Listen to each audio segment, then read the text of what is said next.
I'm Housel-Wolford, and this is my audience. And I'm going to talk to you about who's to blame for the addiction crisis in the United States. Over 130 Americans die every single day of a drug overdose. I'm sure most of you, if not all of you, would agree with me that that's way too many. I'm going to talk about who gets blamed the most for this crisis. And that's the pharmaceutical companies that create these drugs, the doctors that prescribe these drugs, and then the addicts themselves that take these drugs. I had to narrow this down, so I kind of honed in on the opioids because it's the biggest part of the drug addiction. First, let me tell you why this is so important to me. I'm a recovering addict. I've been in recovery for over 15 years. I worked at 2 different treatment centers, and I work with drug addicts on a daily basis, adult drug addicts on a daily basis. So let's talk about the pharmaceutical companies for a minute. Before this became an epidemic, they created many pain relievers, opiate-based pain relievers for chronic pain, for pain management, with no worries about addiction. Ronald Hirsch wrote an article in Missouri Medicine about OxyContin when it first came out in December of '95, and more importantly about the pharmaceutical company Purdue Pharmaceuticals who produced it. And they stated that OxyContin was safe to prescribe for chronic pain with no worries about addiction. They were wrong. But the FDA approved this drug, even though it hadn't been proven to be any better than the drugs that were currently being used for pain management.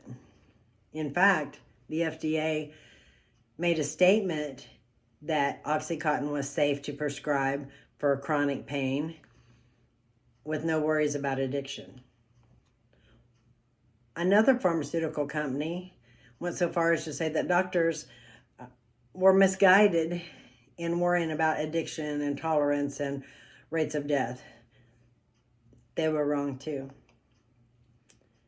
A good note about pharmaceutical companies is in the 1990s, a doctor in psychology, Theodore Cicero, wrote an article, and the National Institute of Drug Abuse printed it, Opioid Overdose Crisis, and he stated in there, he put out over 25,000 anonymous surveys to drug addicts. They were given out at drug treatment centers, and the treatment centers didn't get to read them, so the addicts were more apt to answer honestly.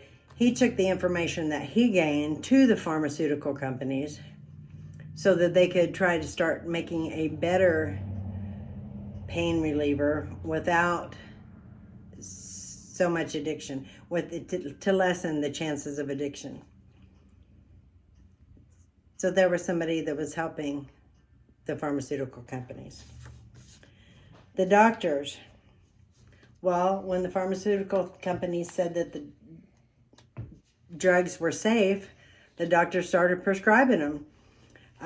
They prescribed a lot of them over the medicines that they had already been prescribing to their patients. And then also, to back up what the pharmaceutical companies were saying, in 1980, the New England Journal of Medicine printed a letter stating that OxyContin was safe and there was no need to worry about addiction. It was safe to be used in pain management. So that backed it up even further. Unfortunately, that letter was proven to be wrong, and so then the doctors started trying to slow down the prescriptions for the pain medicine. But by then you already have addicts, lots of addicts. And I might throw in there that you have even more addicts because we're in the generation that the baby boom people are at the ages that they are going through addiction problems. The other thing that hurt was that the pain scale that was introduced as a 5th vital sign in the late 1990s. Doctors used it in the Veterans Administration They had nothing else to measure pain by, so they came up with the pain scale of 1 to 10. Rate your pain 1 to 10. And if the patient said their pain was a 10, then the doctors had no choice but to prescribe based on what their pain level was. So there again, the doctors were blamed for prescribing. The third people to blame are the addicts themselves. I found an ebook in the Allen County Library written by Jody Redman, The Dangers of Drug Abuse, that went through the changes a drug addict goes through and made it really interesting to understand, or easy to understand. Talks about the brain chemistry changing.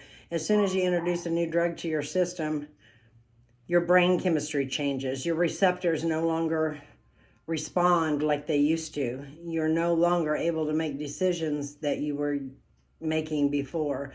You're no longer capable of making those kind of decisions because the cravings, the urge from the drug takes over and nothing else matters. Anybody can become a drug addict. People from all walks of life become drug addicts. It doesn't make it any easier for somebody with money than it does somebody who's working a full-time job, blue collar.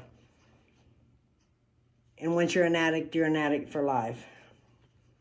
So what it really gets down to is the addicts have to change everything in their life. They have to have a desire to change. They have to have a desire to want this addiction to go away. And to make it go away, you have to change everything in your life. You have to change the people that you're around, the places that you go to, everything. Sometimes the music that you listen to. Those are all very hard things to have to go through. Sometimes addicts don't have family to support them. I was lucky I did. It can be done alone, though, even when you don't have family to support you.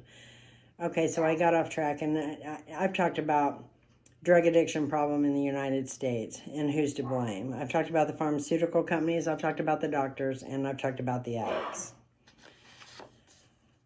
I hope by learning a little about the addiction crisis, you'll be better equipped, or will on your own try to learn more about this problem and see what you personally can do to help. Maybe with the addict in your family or in your neighborhood or at your job. Thank you for listening.